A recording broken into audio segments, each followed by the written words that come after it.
जय हिंद दोस्तों, वंदे मातरम। राकेश टिकैत अब देश में एक ऐसा नाम बन चुके हैं जिनकी हंसी भी उतनी ज़्यादा उड़ने लगी है जितनी उनके बारे में चर्चा होती है। क्योंकि शुरुआत तो उन्होंने एक आंदोलन से करी थी, लेकिन अब जिस प्रकार की वो बातें कर रहे हैं वो आंदोलनकारी कम और एक राजनेता ज़्यादा लगने लगे हैं।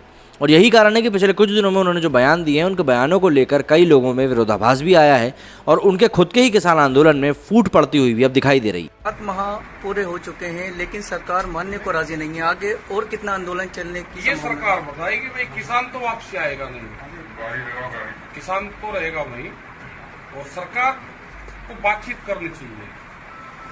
हमने 5 सितंबर की एक बड़ी पंचायत बुलाई है, आगे का निर्णय हम उसमें लेंगे। 2 महीने का सरकार को भी टाइम है, अपना फैसला कर ले। भाई सरकार भी कर रही है, किसान भी कर ले।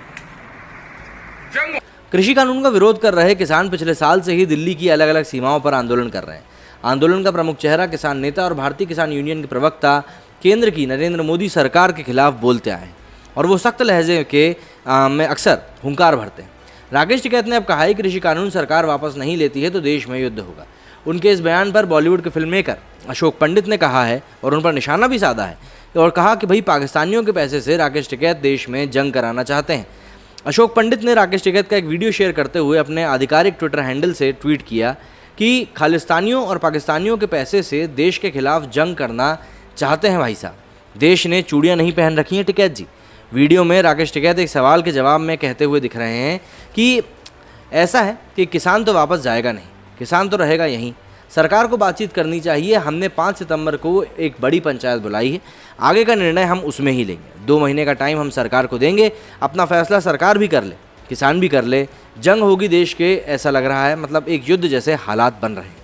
अशोक पंडित के ट्वीट और राकेश टिकैत के बयान पर ट्विटर यूजर्स की मिलीजुली प्रतिक्रिया देखने को मिल रही है। राहुल संगो नाम के एक यूज़र ने फिल्म मेकर को जवाब दिया कि अशोक जी शायद आप भूल रहे हैं, आप लोगों की बिना पाकिस्तान, खालिस्तान, आतंकवाद, धर्म, जाति और आरक्षण को कि बोलने की हिम्मत नहीं होती। आप इतने अंतर्मुक्त बने हुए हैं कि आप भूल रहे हैं कि महंगाई किस दर से बढ़ रही है। कभी आपने इस मुद्दे पर बोलने की हिम्मत नहीं करी।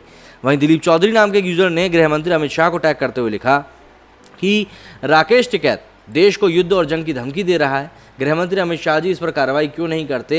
ये ऐसे ही बकवास करता रहेगा जब तक इसे कानून की ताकत का एहसास नहीं होगा। विजय पवारिया नाम के एक यूज़र ने अशोक पंडित को जवाब दिया कि जब सत्ता तानाशाह और खूनी हो जाए तो उसे सबक सिखाने के लिए क्रांति मतलब जंग की ज़रूरत होती है। ये काम किसान योद्धा ही कर सकते हैं, बाकी गुलामों के हाथ में तो चूड़ियाँ भी अपमानित हुआ करती हैं। भारत भूषण नाम के यूज़र ने लिखा कि सबको अपने जैसा समझ रखा है क्या? देश के लिए सबसे ज़्यादा कुर्बानी इन्हीं किसानों के बेटे ने दी है। वहीं तृप्ति सिंह नाम की एक यूज़र ने अशोक पंडित के चूड़ियों पहनने वाली बात पर आपत्ति जताई और फिल्म मेकर पर निशाना साधते हुए लिखा कि सर, सारी बात सही है, मैं बस आपसे ये जानना चाहती हूँ कि क्या हम चूड़ियाँ पहनने वाली को आप कमज़ोर समझते हैं या चूड़ी को कमज़ोर समझते हैं? तो यहाँ पर अशोक जी को दोनों ही तरफ की बातों सुनने को मिली कि भैया आपने महंगाई के ऊपर कुछ नहीं बोला, आप चूड़ियों के ऊपर ऐसा बोल रहे हो। देखिए, भारत में डेमोक्रेसी मौजूद है, इसका सबसे बड़ा प्रमाण यही है कि किसान आंदोलन को अभी भी टॉलरेट वहाँ पर किया जा रहा है। अब आप लोगों की क्या राय इस पूरे मामले में मुझे कमेंट करके ज़रूर बताइएगा। मेरे इस वीडियो में फिलहाल इतना ही। जय हिंद, जय भारत।